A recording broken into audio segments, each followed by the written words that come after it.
What's up, guys? Dan here for BladeReviews.com, back once more with another knife review. This time we're checking out the XM18 by Rick Hinderer Knives, and this, for many folks, is the pinnacle of production knife collecting. Of course, you've got your Spydercos and Benchmades, your zero tolerances, and then you've got your Striders and Chris Reeve knives, and one step above that, at least in price, is the Hinderer XM18, which MSRPs for around $385 for the 3.5-inch version shown here. The trouble is you really can't find them for that price unless you're fortunate enough to win one at a knife show auction that Rick may be attending, or if you can qualify for the law enforcement or military discount through Rick's program there, you might be able to snag one at MSRP. But all the other common folks like you and me, we've got to go to the secondary market and we've got to pay these days at least $550 for an XM18, which actually isn't that bad when you consider a couple years ago you couldn't get into an XM18 for less than probably $700. So they have been coming down a little bit, but still very expensive, and for many the pinnacle of production knife collecting. I've got mine here next to the Zero Tolerance 0562, which is, as of the making of this video, the latest collaboration between ZT and Rick Hinderer, and I thought that the size comparison might be nice. But let's pull the ZT off. This is the subject of another video here, and spend some time with the XM18. This is the 3.5-inch version, and this one has the drop point slicer grind. Now, Rick has started offering the XM with a Warncliffe blade very recently, which looks pretty cool. But the majority of them are going to come in this drop point with either the slicer grind shown here or the Spanto grind, which is a more reinforced, it's a chunkier blade shape, well, not blade shape, but edge geometry. There's just more metal behind the edge here. So this is billed as his slicer, but let me tell you, it's still very stout, very thick behind the edge. It ain't no kitchen knife. It's not really a tremendous slicer, but when you compare it to the Spanto grind, it certainly is. So you've got that. You've got a lovely tumbled blade shape here. Blade steel on this particular knife is S35VN. Rick has offered this in a cornucopia of different blade steels, so pick your poison. There are plenty to choose from on the aftermarket. But these days I think probably most of them are being made in S35VN, which is a fine choice in my opinion if you gotta have a default steel. It's what I like about S35VN is it's just a little bit easier to sharpen than S30V, a little less brittle or obnoxious, and so I think it's a fine steel choice here for my XM. And the knife performs pretty well. I mean, it's not gonna perform like a kitchen knife. It's definitely a tool. I mean, Rick was a firefighter and he designed these for firefighters, first responders, EMTs, and the like. So it is not going to cut like a kitchen knife or a really any thinly ground pocket knife. It's thick behind the edge, but it will cut stuff, and it's favoring strength over raw slicing power, which in the intended use of a first responder's knife, I think that is just fine.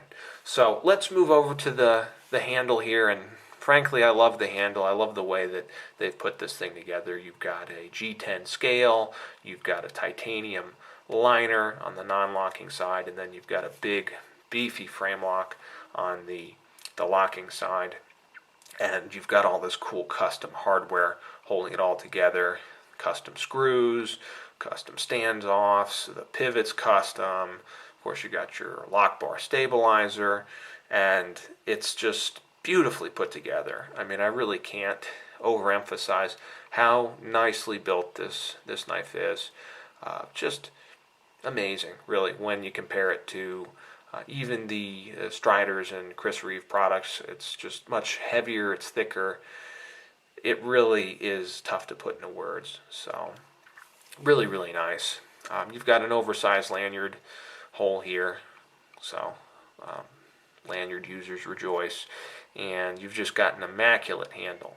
So, in hand, ergonomically speaking, the XM18 is nice. It's a generous handle here. Again, this is the 3.5-inch version. You've got bigger and smaller versions of this knife, but the 3.5-inch version certainly can accommodate my larger hand, and you can make use of this forward finger choil, which I like. I like having that option sometimes. And this is a substantial knife. It's very thick too. It's quite thick, both in hand and in pocket. So, and I guess I can just show the ZT for comparison here. May not look like much, but it makes a heck of a difference when you're handling it, when you're using it, when you're carrying it. So it really fills the hand well, something to grab onto, again, for that kind of first responder role. And but very good from an ergonomic perspective. You do have quite a fair amount of jimping here, and it's been smoothed out, so it's wide, kind of a toothy jimping, but it's not too sharp. You can certainly use this knife and cut with it, and your thumb isn't going to feel like it's going to fall off at the end of it. Although my preferences these days tend to shy away from excessive jimping on a handle. You've got some on the pommel here, and of course in the lock release as well. So let's talk about the pocket clip a little bit. You've got this kind of spoon-shaped pocket clip, a custom designed by Rick, titanium again, given that nice lustrous stone-washed finish. Really nice and great retention. Now this isn't a deep carry pocket clip. I think Rick designed that on purpose, again for first responders. You have something to grab onto here. So it's not the most discreet knife to carry around if you're a regular guy like me, but plenty to grab onto. It is reversible, tip up, tip down. Comes with this interesting filler tab, as they call it, and it's great just to show you how tight the tolerances are on it. You can't hardly feel where the filler tab and the handle begin and end. So just a seamless job, really, really nice. And again, a cool little detail with the XM. It's a flipper, it's a frame lock flipper, and I think that the XM has in many ways really popularized frame lock flippers. Of course, you had the runaway success collaboration, the very successful collaboration with ZT, the 0560, which put the frame lock flipper into the hands of the masses here, and that's a fantastic knife. It was a landmark blade here. And the XM18 also is a flipper. Ironically, it's not quite as good of a flipper as any of the ZT collaborations. I mean, don't get me wrong, it'll flip open. You have to preload it a little bit. You have to kind of push button it, but it will flip open. But nothing like any of the new ZT collabs, which are just rocket flippers there.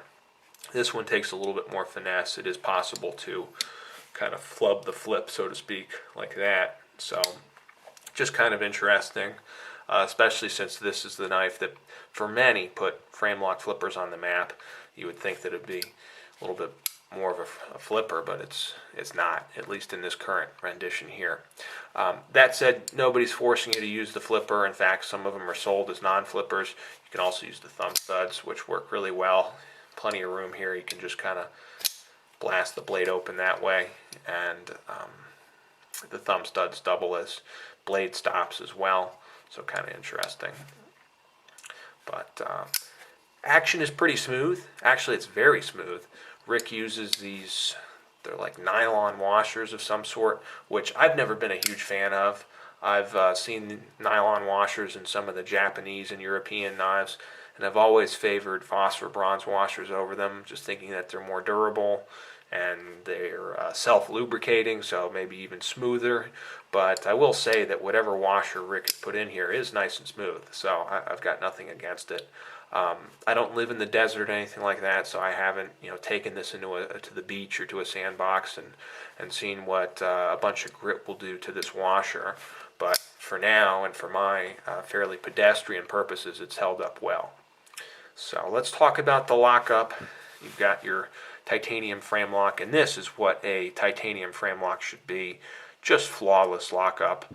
Really, really nice. There's no stick at all. Very early, very secure. There isn't even a suggestion of blade play in any direction. just bank vault lockup, which is frankly exactly what you should expect from a Hinderer XM. I mean, they're just known for being beastly knives, and this case is no exception. So very satisfied with the way this knife locks up.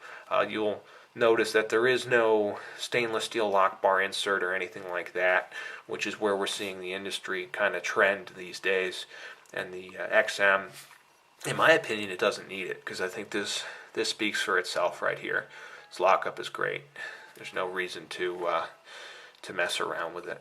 So, well, that kind of takes us through the features of the XM18.